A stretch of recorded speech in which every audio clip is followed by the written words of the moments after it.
What's up, guys? It's Rob here, and welcome back to the channel. Today, we're going to be doing something a little bit different. We're going to be talking about a very popular finance YouTuber called Meet Kevin, and we're mostly going to be discussing this video titled Why I Quit and Disabled Comments and what's actually happened since, right? Because there's some pretty interesting developments that I've noticed, and we're going to be talking about what I think about all of this, why he's disabled the comments on a lot of his videos and the whole controversy surrounding him selling pretty much his entire stock market portfolio. So basically, for those of you who are unaware, Meet Kevin, very popular YouTuber, 1.8 million subscribers. He gets a bunch of likes on his videos. Feel free to go down and hit the like button on this one if you don't mind. And he basically breaks down the market, right? He talks about current events. He talks about stocks that he's investing in. Pretty much the same kind of stuff that we cover on this channel, except, he started way before me and has accrued far more subscribers than I've got, right? We're currently sitting around 10K. And if anyone wants to join the army, feel free, right? If anyone wants to join the family, feel free to join us here.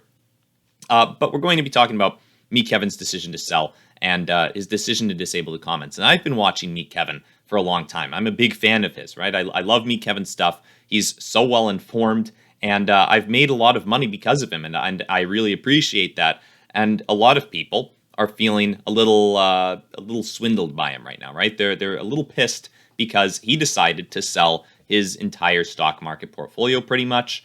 He revealed that in this video, January 23rd, the reason I sold Beer with Kevin, and he basically disclosed that he sold most of his stocks. He thinks that there's a big market crash coming, and from the look of it, right, he sold, I think, what was it, January 23rd, or maybe a day or so before that. So maybe it was a good call, right, if he sold around here. And even now, he might still be up on money from that trade, right? The market has obviously recovered a little bit since then. He's probably not too ecstatic about that, right? He would much rather have seen, the market continue to plummet instead of start to recover like this, right? If he's out of all his stocks. So he's in a little bit of a pickle right now, right? He has to decide, is he going to keep out of the market or is he going to get back in? So obviously, he hasn't been seeing what he wants, but he has decided to disable the comments because not only has he not been seeing what he wants in the markets, but a lot of people have been quite angry at him and have been posting pretty hateful comments on his page. Now, I obviously don't condone any of that. I don't think people should be haters or trolls online. And, a lot of people were really mad at him. So it would not have surprised me to hear that, people were putting up death threats or really crazy stuff on his channel. So I understand where he's coming from, why he wants to disable the comments. Obviously he's not actually quitting YouTube. In fact, he did a stream just earlier today, about 91 minutes ago. And what was very interesting about this video, I found, was that the comment section was actually enabled in this. And he's getting a whole lot of love in the comment section on this stream. So, it was potentially a very smart move on his part, what he's done. Something that I've theorized, potentially he posted this video yesterday, why I quit and disabled comments, in order to throw off the trolls, in order to throw off the haters, and get them to basically stop coming to his channel to hate on him, because they'll see this and figure, oh, you know what? All the comments are disabled. There's nothing for me to do here. I'm not going to come back. And then the next day, he can come back with videos that have the comment section enabled.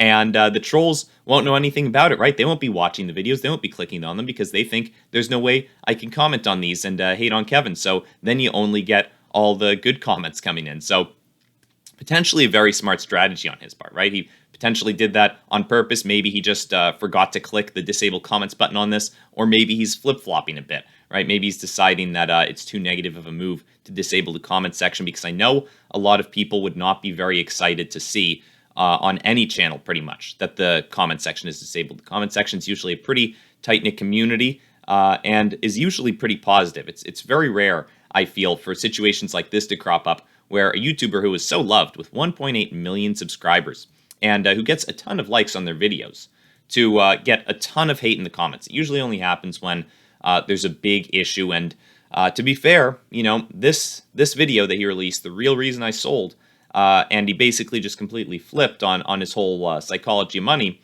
or so it would seem to a lot of people. That certainly upset a lot of his audience, right? It upset probably some of his other friends, right? I've gotten a kind of negative vibe coming off of Jeremy from Financial Education ever since this happened. I don't think Jeremy's too happy with this either. So a lot of the YouTubers in the finance space and a lot of the viewers of YouTubers in the finance space are not too happy with Kevin right now. I completely understand where he's coming from, right?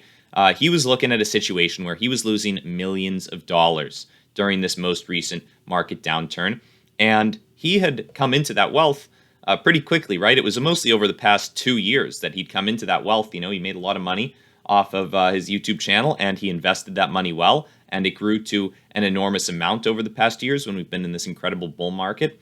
And he was looking at a situation where maybe the market crashes a ton, maybe he loses, millions of dollars. And most of us are not used to thinking about what could happen if we lose millions of dollars, right? We're not in that mindset like Kevin is. And it's definitely a scary thing. I can hardly even imagine what it would be like.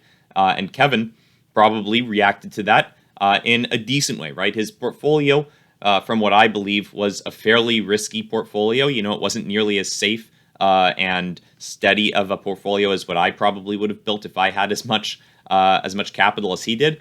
And understandably, he was getting pretty darn scared seeing millions of dollars evaporating from his account. So it is understandable that he sold, right? I don't blame him for it. I think it makes sense, but it does kind of create this situation where he's been telling people to buy the dip. He's been explaining you always buy more, you diamond hand these stocks, and then all of a sudden he's saying let's sell, and almost saying let's short, right? He did enter some short positions. He's not too heavily shorting right now, I believe, but overall it does create a kind of tough situation for his subscribers and for people who are really keeping up with him, where he's kind of going back almost on his word, not necessarily breaking a promise that he's made, but basically just going against what he's said in the past. And he kind of has an explanation for it. He likes to I believe in this video, The Psychology of Market Cycles, he explains, well, I'm just going along with my plan all along to sell when I think the market's at the top because of market cycles, right? He kind of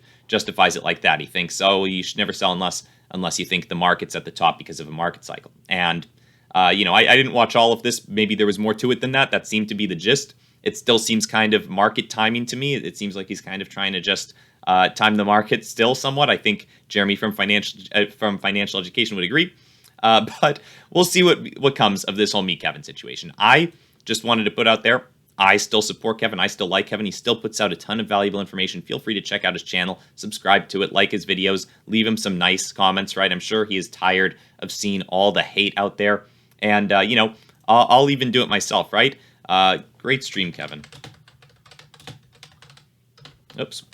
There we go.